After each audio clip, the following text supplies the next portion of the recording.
What an introduction. Thank you so much, Brian, for opening it up. I'll try and match that energy as much as I can, but like I said, fantastic intro. Well, I'm Evan Mickelson. I'm really excited to be able to share some of this work with you guys today. I'm one of the liaisons for the NERC Large Loads Working Group. So I like to try and stay pretty connected with all the different things going on at NERC in our working groups. Parimal and I will be giving you, as Brian said, the lowdown on what's happening with NERC and registering large loads and creating standards, as well as where we're going with the kind of risk mitigations and things that you can start doing today to reliably integrate emerging loads. So we'll get it started here. I'll cover kind of all the NERC large load action plan, all the updates and the things that have been lately, some of the recent papers that have come out, and then we'll giving you guys the preliminary risk mitigations that you can start on today. So without further ado, let's get into the NERC large loads action plan. We'll go next slide. So why are we even talking about computational loads, data centers, and these large loads? Well, for one, we've seen some grid events that are causing concern, right? These aren't things that have blacked out a grid or caused consequential load loss in large amounts, but certainly are indicators and early warning signs that if this isn't addressed very quickly, that these contingencies could grow much larger and then actually cause those grid instability events. So you see here highlighted some events on the Eastern Interconnection in Northern Virginia area where certain transmission faults are causing large amounts of customer-initiated load reductions.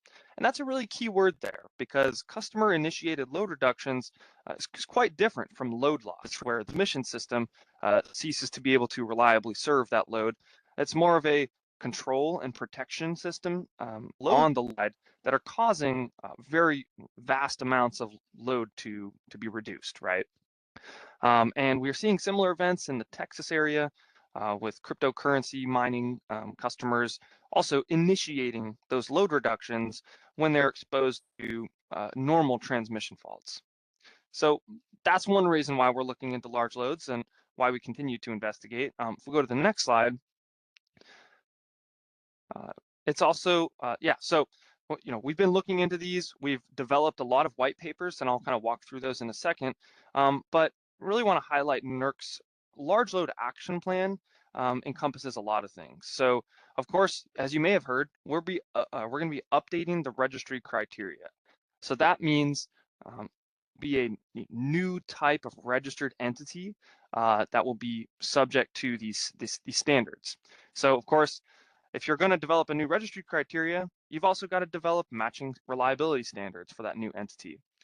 So that's the other thing that I'll get into more detail about. But NERC is currently working on a project to update a good amount of reliability standards, and that will be things that the new computational load, or as I'll mention, that's still in draft, what kinds of standards those new registered entities will be applicable to.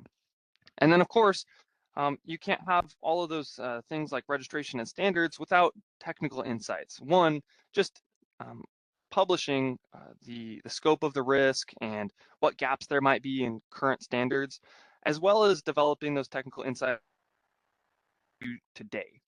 So you see we have the white papers, the reliability guideline, NERC alerts that are going out, one, to collect information, and two, to investigate more about what's happening across the North American grid.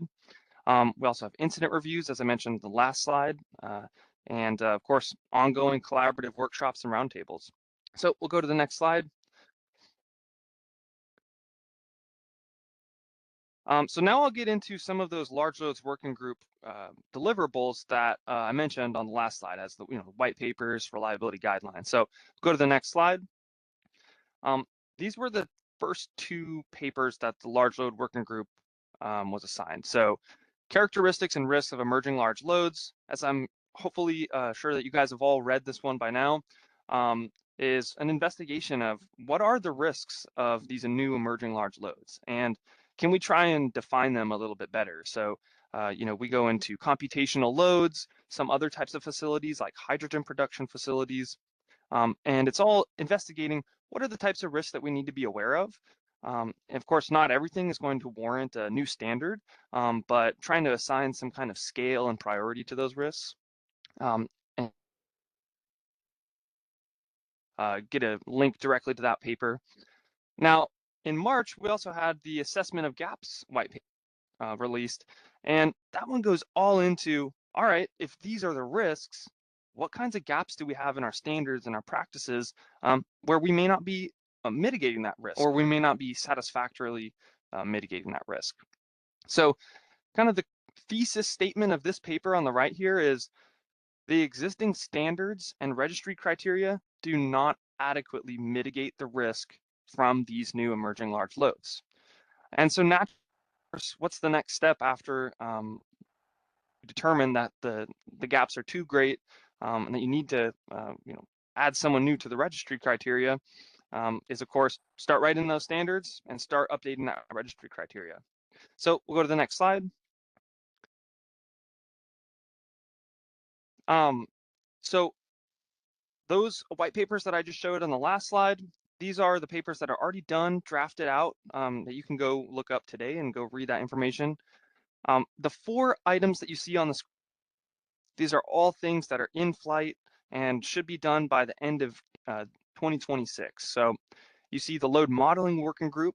They're currently finalizing a technical reference document for data center load modeling. Of course, a very in-depth technical topic, and that should be coming out later this year. The Large Loads Working Group is also developing a SAR roadmap, and this really says, hey, if these were all the gaps in white paper 2 from the last couple slides, then what are all the different SARs that we might need to propose? And of course, some are going to be really high priority, really high impact risks. And those, of course, we want to mark as high priority and say these should get done soon. But there's also a lot of other SARs that go into that, some that are maybe medium priority, lower priority, and we really wanted to map that all out so that we can establish a timeline for developing these SARs and closing all those gaps. But that also we can help figure out, what other technical work may need to be done to support these SARs. So you'll find all of that in that document. So slated to come out, actually this one's slated to come out in July. Then we have the large load disturbance performance white paper. And of course, if you've heard of large load voltage ride through, this is what the paper is all about. When we see these loads drop off in very large amounts, the question is, do we need to set a standard? We did ask IBRs in general to withstand some level of voltage depression. And so that paper aims to support standard drafting and other activities. And then the last paper that we already have on our work plan is the EMT modeling and simulation considerations for large loads. The scope on that was changed a little bit to really more comprehensively focus on all the studies that need to be done for large loads rather than just spotlighting EMT. And so I think this one will be delayed a little bit, but these are the things that are currently being worked on.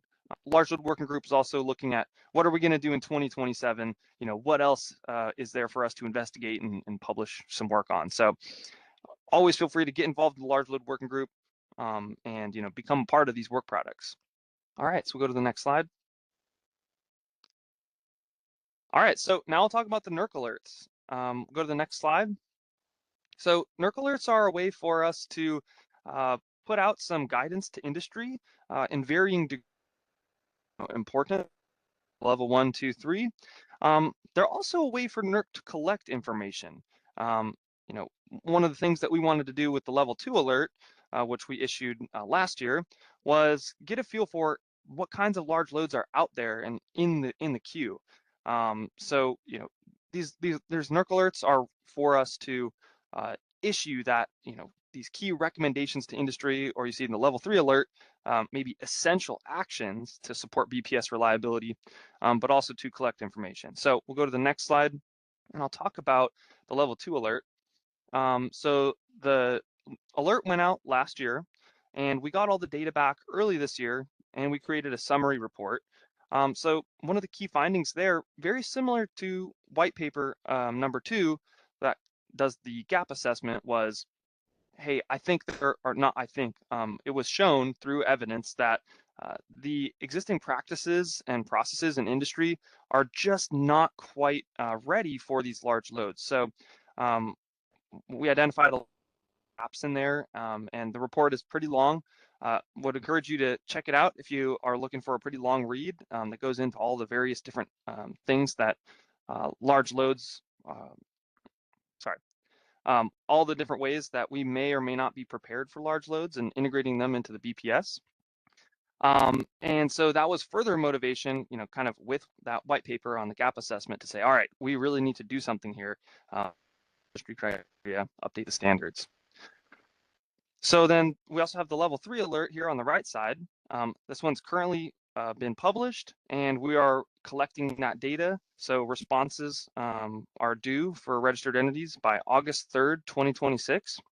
And the level 3 alert, as I mentioned, is a higher priority alert, right? So these are considered essential actions to support BPS reliability for those that are integrating large loads into their system.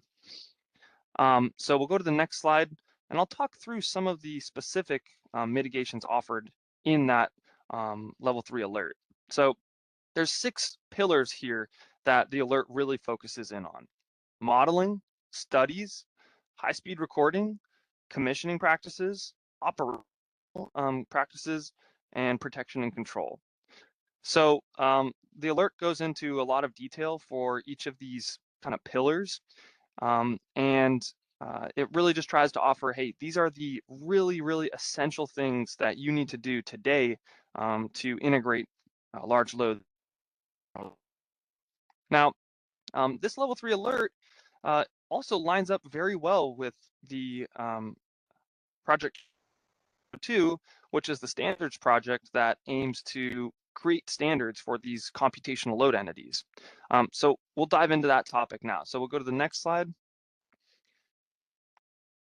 And now, before we get into that, I'll ask for the Slido, if you guys could put in, is your company implementing recommendations from the alert so far? So that includes the level 2 alert or the level 3 alert, those topics around modeling, high-speed recording, protection and control coordination. So the Slido is now open. You guys can go in and put your votes. And this is really just for us to get a sense of, where folks are at in the process. And we'll just give it just a short minute here, and then we'll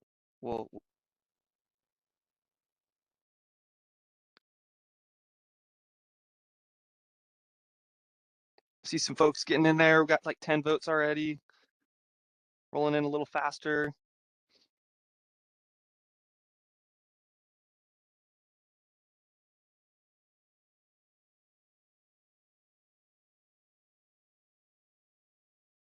Okay. So some folks definitely are implementing some of these recommendations. It sounds like maybe there's a good chunk of the audience hasn't gotten a lot of, but that's really good context for me to kind of help me move the slides forward and make sure I'm getting you guys the right information. So I would definitely recommend, if you're unsure of what's in the alert, you think this may be applicable to you because you're a registered entity, there's, I would say, about 3 pages to really give those key recommendations. So that's one of the best places you can go to get a really abbreviated version of what are the things that you need to be doing today to reliably integrate large loads to your system. All right, so we'll move on from that. Thank you guys for participating in the Slido. It's really helpful context for us. Now I'll get into the registration and standards. So next slide. All right. How familiar are you currently with NERC's registration and standards efforts related to computational loads? So this one, I want to get a feel for how familiar before I get into the slides, so that I can go into the right amount of detail.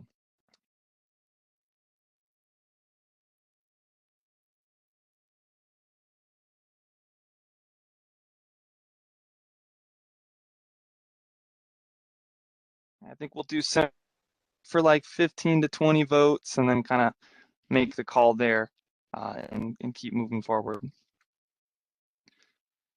Okay, so pretty balanced on this one. Some folks aware, some are following both, some not sure about either one. So that's great context. I think I'll go into a pretty good amount of detail here. So we'll go to the next slide. Thank you guys again for participating in the Slido.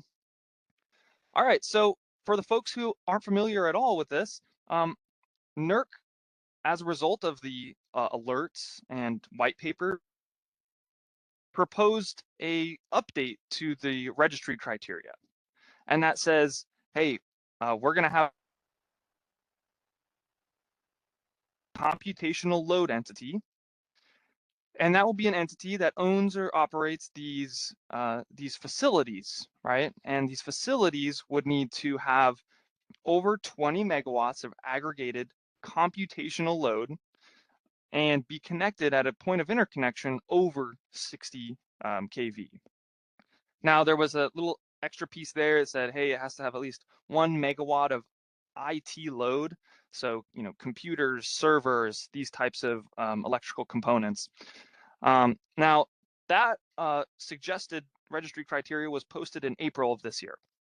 NERC gathered feedback for, I don't remember the exact comment period, it was either 30 days or 45 days. We took in a lot of feedback from industry groups, data center groups, utilities, really phenomenal engagement there. Now we took all that feedback in and said, all right, so that's what people thought of the computational load entity at 20 megawatts and 60 kV. So let's see what we can do now. And NERC legal, NERC registration, they're currently right now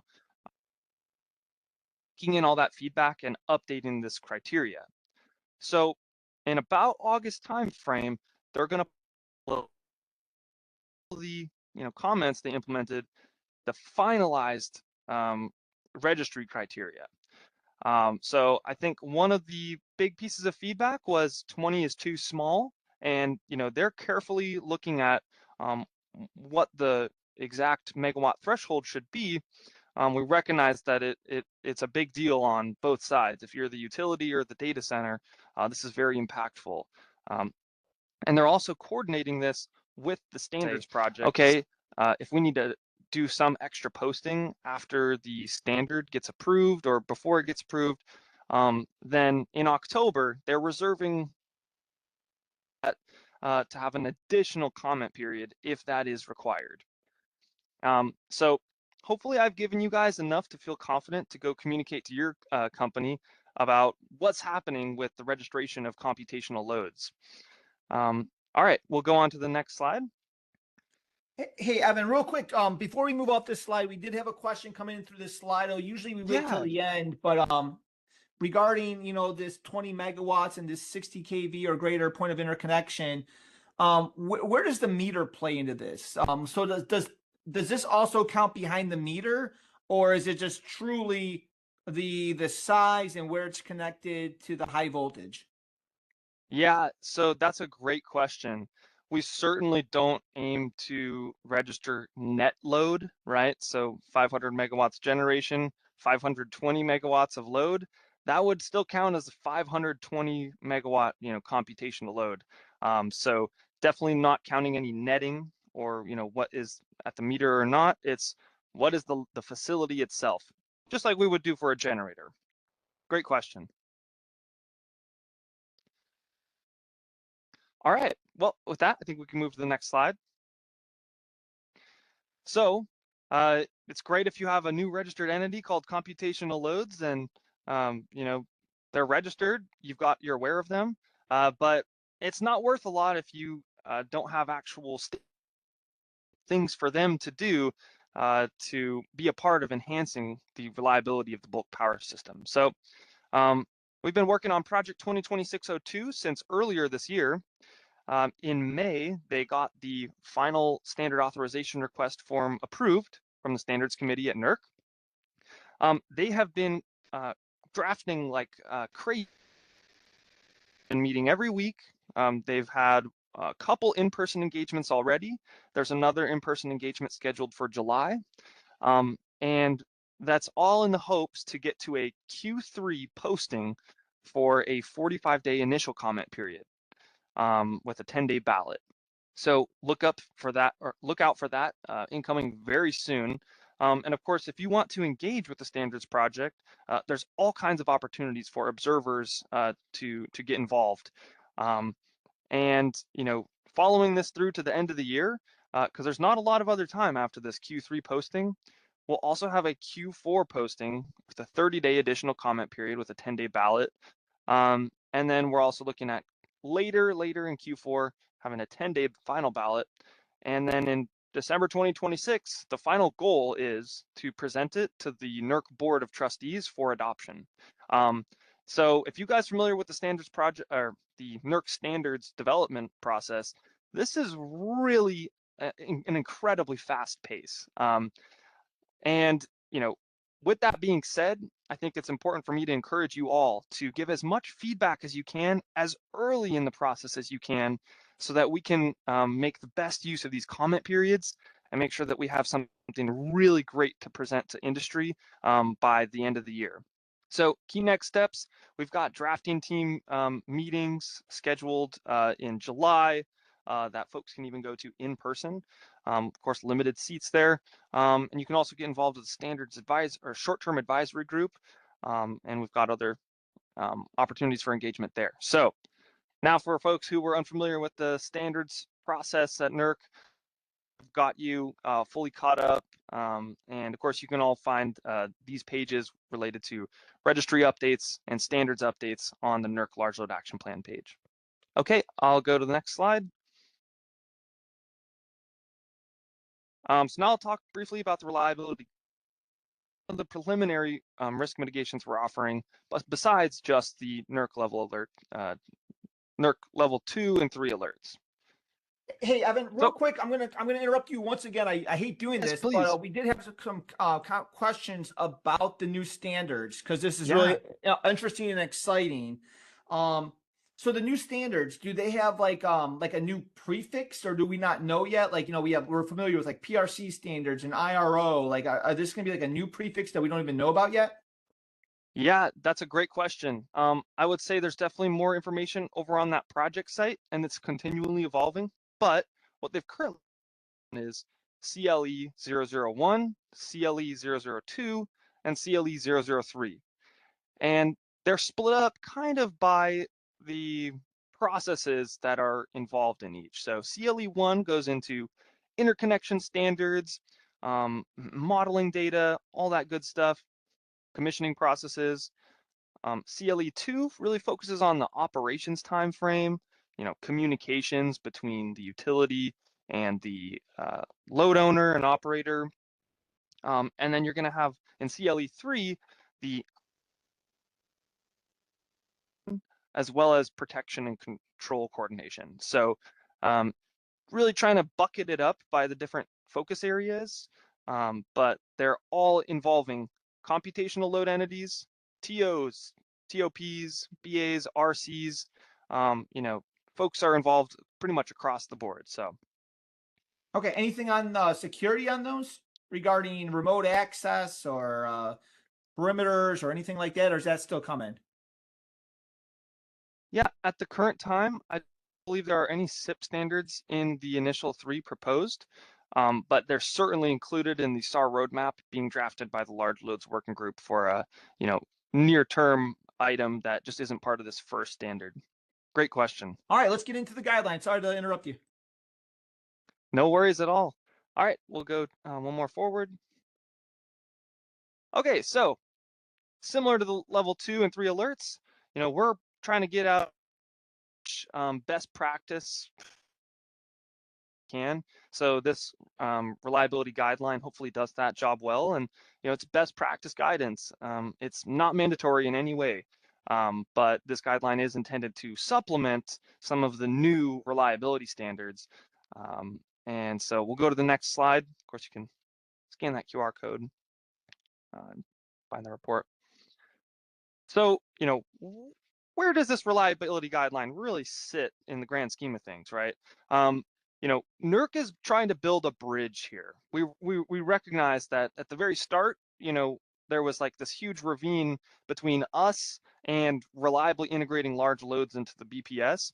And we really tried to build like a foundation with the incident reviews and these white papers, something strong to build off of.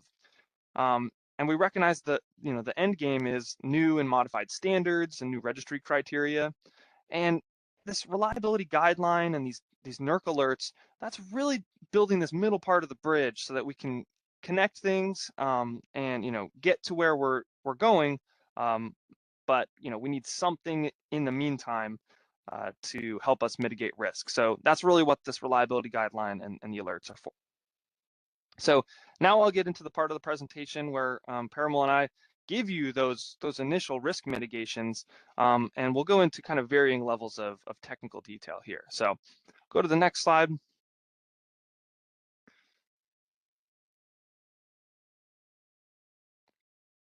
And then forward. All right, so what are some of the mitigations offered around high-speed monitoring? So at the end of the day, we want to ensure that comprehensive high-speed recording is installed so that when events inevitably happen, you have some sort of recourse, something that you can investigate. We're recommending mostly things in line with PRC2 and PRC28 as far as fault recording with this kind of point-on wave recorder that has really high sampling rate, like 64 samples per cycle. We're also recommending these DDRs, the phaser recording, right? PMU kind of type things, and also the sequence of events recorder. So all of these things combined together can be used for things like model validation of the large load, event analysis, if an event does happen relating to a large load, performance evaluation, making sure that they're following interconnection agreements and other things like that, as well as oscillation detection and analysis. So they're also looking at this in the CLE3 standard. You're going to find very similar guidance. So I wouldn't be surprised if, pretty much something very similar to this, PRC2, PRC28 ends up getting adopted for CLE3. And of course, as I mentioned, that standard is subject to change throughout the year. But this is one of the most important mitigations that we're, highlighting at this time. So we'll go to the next slide. So a big one is when these large loads suddenly stop consuming electricity. As I mentioned in the start of the presentation, is these large loads, if they're disturbance to voltage sensitive or frequency sensitive or sensitive to phase angle jumps, these can all lead to, if you have a large amount of loads, reduce suddenly frequency instability, voltage instability, or angular instability. So we'll go to the next slide. Hey, Evan, sorry, yeah. real quick, can you repeat the per cycle? Was it only 64 or was there another? So the very high speed recording for fault recording, that one is 64 sample per cycle. The DDR, or more like continuous recording, that one is 60 samples per second. So really just one kind of sample per cycle.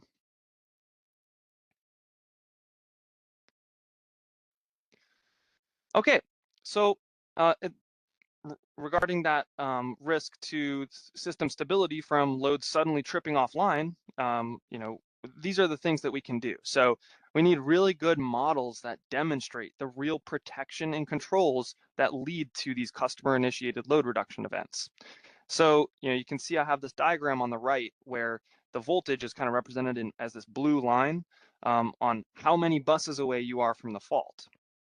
So if we don't have good models of our data centers or computational loads, we don't know exactly which of these red lines they're going to trip out at. So essentially, we'll be flying blind, not knowing what kind of contingencies we have lying out in our system.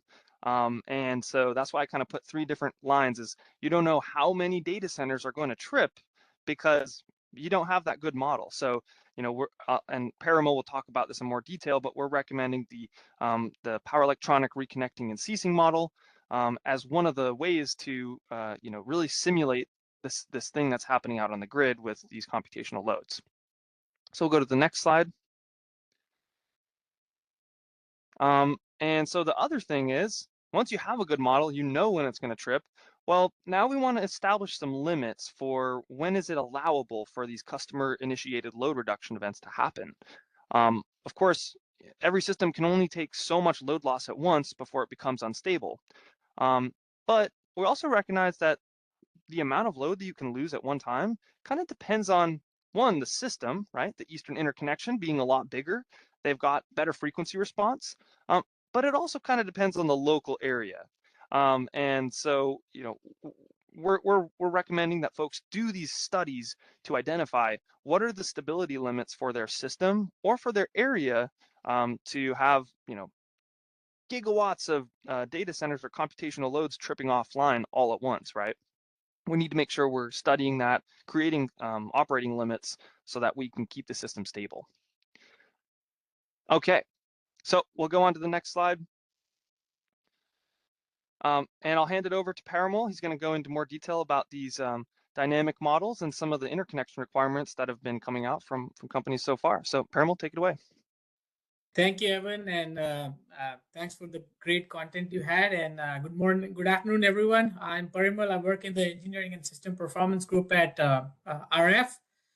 And today I'm going to present on the PERC-1 model, which has been recommended by NERC in the latest Level 3 alert for representing the AI computational large loads for dynamic studies. So next slide, please.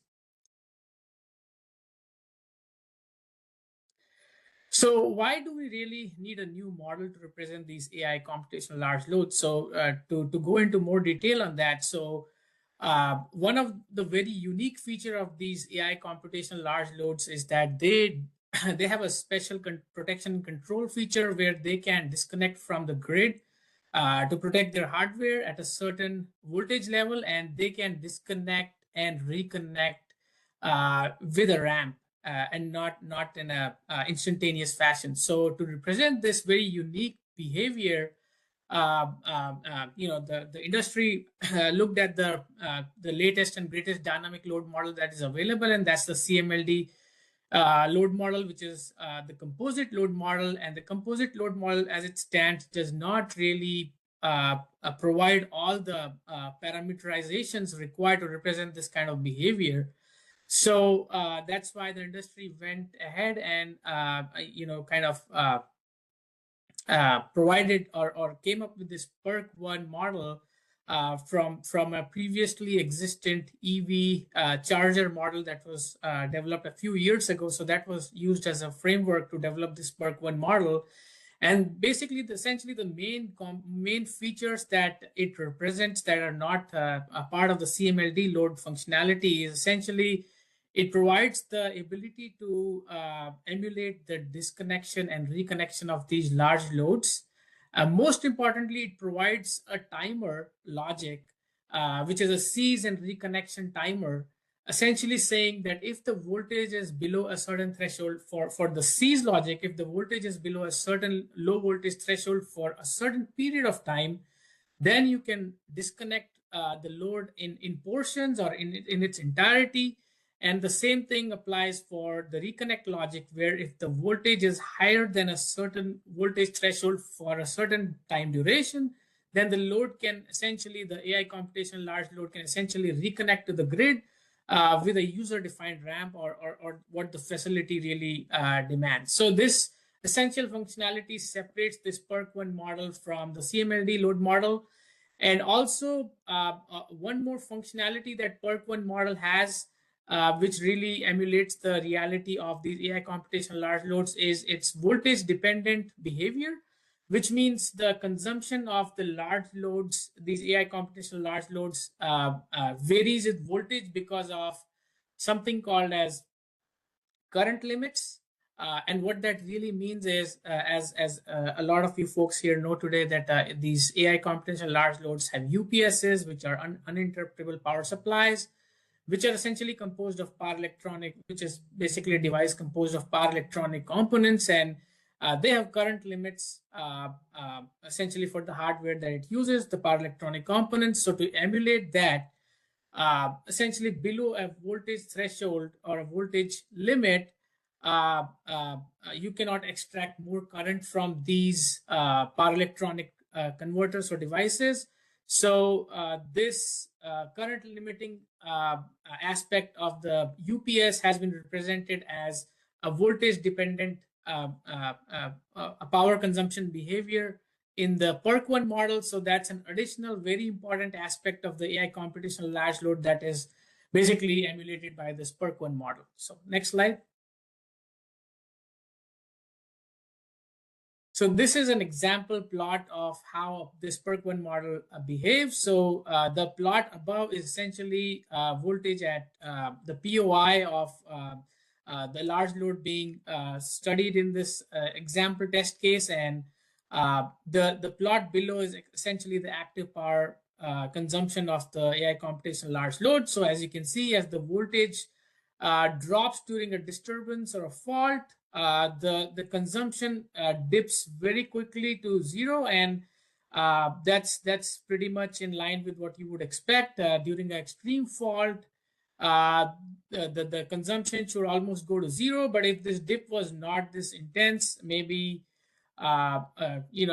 maybe it's not as bad as a fault, then you can have a ramping behavior where you basically disconnect portions of the load according to some voltage thresholds. And then you can see the reconnection here happening in a ramp. So it tracks down as the voltage recovers after the disturbance. It tracks down whether the voltage has been higher than let's say 0.9 per unit for, let's say, 3 seconds. When it sees that being met, it starts ramping up and reconnecting to the grid, and it happens over using a certain ramp rate. So that's pretty much what this slide is showing, essentially the functionality of the PERC1 model, dynamic model during simulation studies. Next slide, please.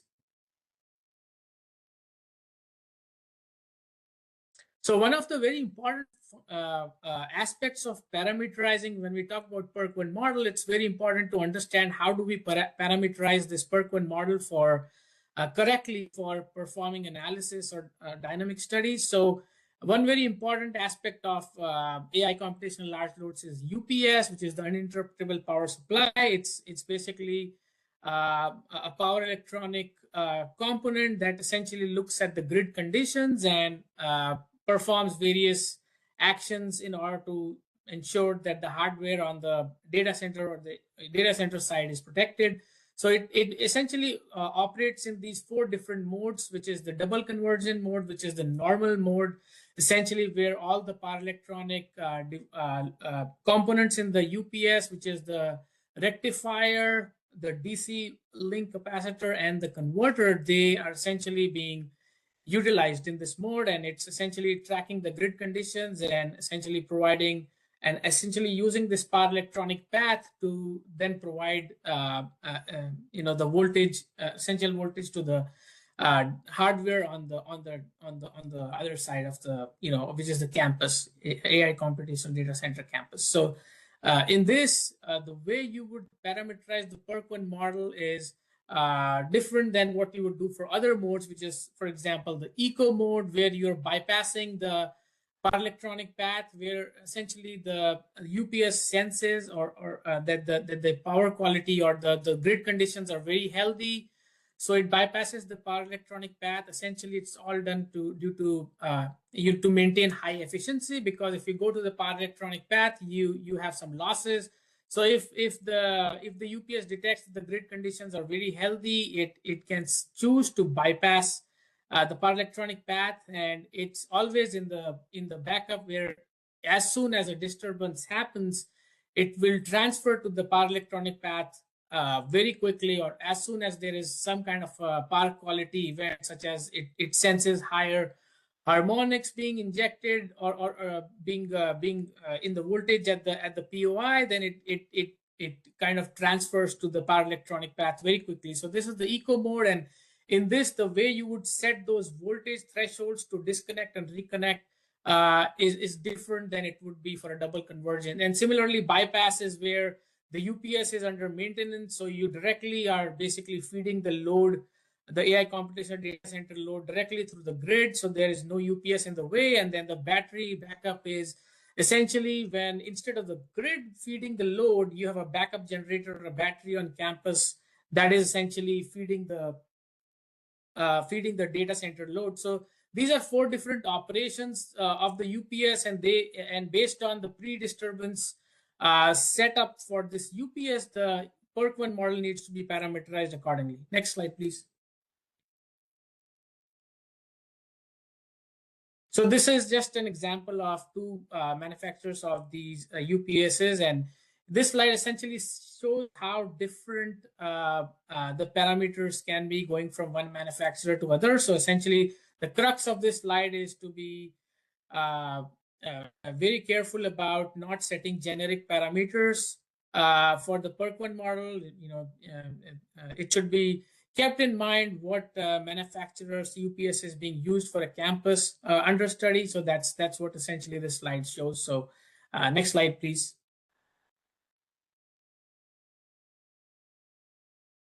Another important aspect of the of the AI computational data center load is the cooling load, and cooling load depending on the technology and also it normally represents 20 to 30% of the total AI data center campus load. So it's a significant amount.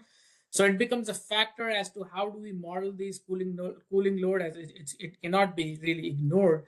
So based on the technology of cooling being utilized for the campus, if the cooling load is based on variable frequency drives or electronic commutator, then it can be the cooling load can also be represented as a PERC1 model. But if the cooling load is based on chillers, which are basically motors, then the cooling load can be represented as a CMLD model, which is the composite load model. So essentially, this slide just talks about how important modeling the cooling load is and how to appropriately model the cooling load based on the technology that is being used for cooling the campus.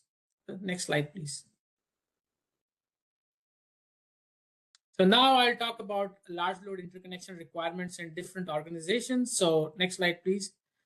So I have here just 4 sample organizations with ERCOT, AEP in the PJM region, Dominion Energy, and ATC, which is part of MISO in here for comparison. And basically, this slide essentially shows 4 different categories that are being shown here, which is the large load definition. ERCOT has a definition of a threshold of 75 megawatts and higher.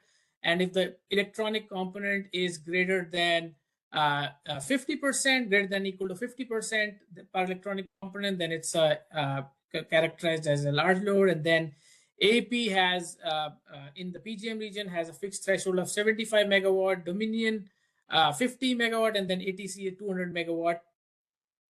And all of these organizations have some or no really hardcore requirement for write-through. For example, ERCOT and ATC have a well-defined write-through requirement for voltages, where they have a band for continuous operation, and where you have a fixed band. For example, ERCOT has a band of 0.9 to 1.1 per unit voltage for continuous operation, and then as the voltages, if the voltage at the POI goes lower, then it has a staged LVRT requirement, which is the low voltage write-through requirement, essentially setting times, allowable times to stay connected, based on how low the voltage is at the POI. And it also has, some organizations also have instantaneous trip requirements, basic requirements or recommendations, basically the band of voltages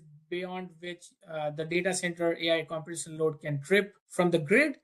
And it's only a recommendation if the data center is capable of staying connected to the grid at extreme conditions. It's okay. I mean, it's not a problem, but there are allowable bands of when they can actually trip from the grid. And then frequency is the same. Frequency is more loose. I mean, ERCOT allows continuous operation between 58.8 to 61.2, but there are again trip zones for frequency as well.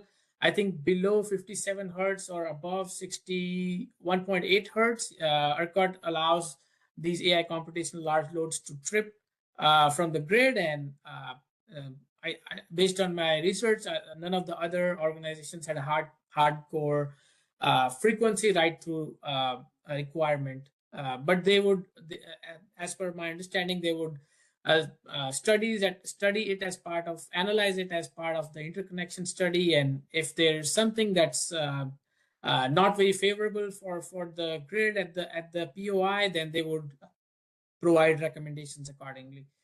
And then similarly, based on the event that was seen in Dominion around the false tripping of an AI computation large load because of the reclosing behavior, they have a recommendation now that the AI computation large load should survive 6 reclosing events.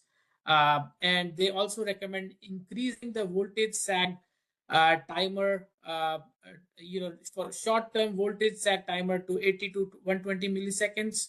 That's essentially just to ensure that, it's higher than the reclosing timer, which is typically 50 to 70 milliseconds. So there is no interference between, basically the data center should not treat a reclosing event as an actual fault. So that's what the Dominion recommends. So also there are recommendations from AEP and Dominion on participation in UFLS, which is under frequency load shed, but there's no explicit requirement in ERCOT and ATC. So next slide, please.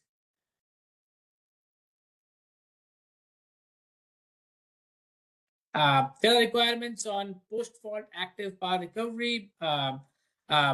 Some organizations basically study it as part of interconnection, analyze it as part of interconnection study, and based on the results, they recommend specific criteria. But ERCOT has a criteria that the AI computational large load should recover to 90% of the pre-disturbance level once the voltage of the POI has recovered to higher than 0.9 per unit. And ATC has a criteria that the load should recover to its pre-disturbance value within 3 cycles after the disturbance has been cleared from the system. So that's more aggressive, but that's what ATC requires. And then if delayed recovery causes oscillations, then the large load customer has to provide mitigations for that. And then similarly, there are requirements for ramp rates as well across different organizations. ATC has a very strict ramp rate requirement where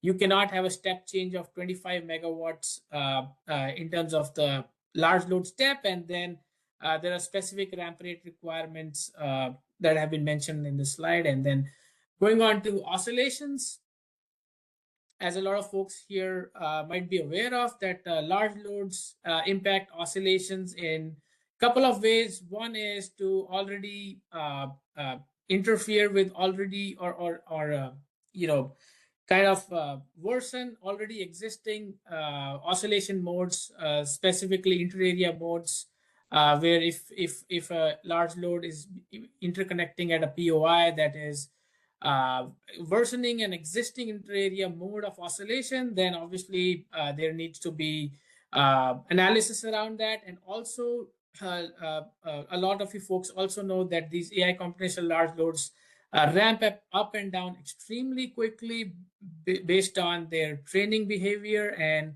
that induces forced oscillations into the grid.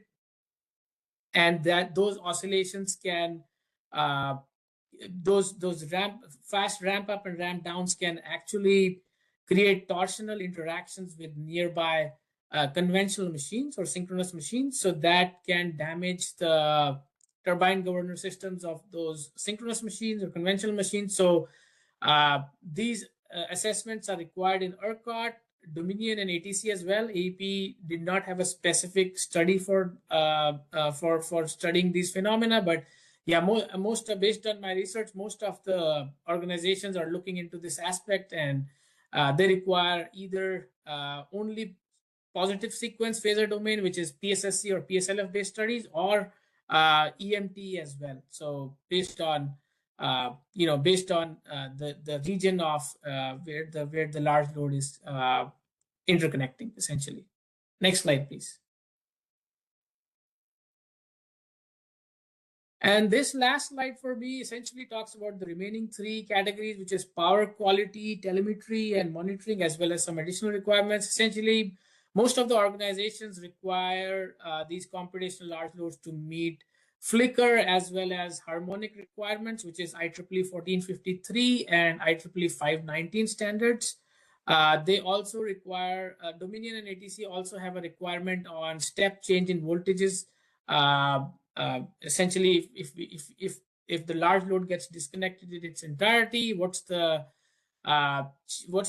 impact on the voltage at the POI? So they also have recommendations or requirements on that.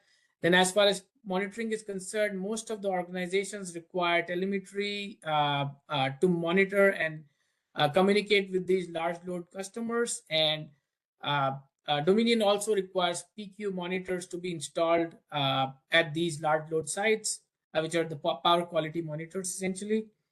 And most of the entities require PSSC models at the minimal, and going forward, these models are going to be basically PERC-1 models. That's what the recommendation is, that PERC-1 at a minimum, PERC-1 models should be submitted for these AI computational large loads, and if needed, EMT studies have to be performed based on if anything is observed as part of the as part of the positive sequence phasor domain study, or if the region where the large load is interconnecting has a pre-existing condition, such as it's a weak grid, or there were some oscillations that were observed in historically in that region. So there, the organizations might recommend to perform a detailed EMT study in an appropriate software such as PSCAT. So that's pretty much my slides. And if anyone has any questions, I look forward to answer those. Thank you. Parimal, Evan, we do have questions, but we got to get on to the second half of our show today with Tony Freeman and Physical Security. So how do people reach out to the Large Load Working Group or to you? What's the best way to get involved and get in contact with you? Yeah, I'll go quick and say the NERC Large Load Action Plan is going to be your #1 place to find information. And we have, depending on what exactly you're looking for, there's different emails that you can reach out to. So definitely go follow those links and use our NERC Large Load Action Plan page. Great. Thank you so much. Just very informative presentations. This is the topic. Thank you so much for sharing all your expertise and the great comparisons on what we're doing with these interconnection requirements, and a lot of great work NERC and standard drafting team is doing to kind of push us forward on this.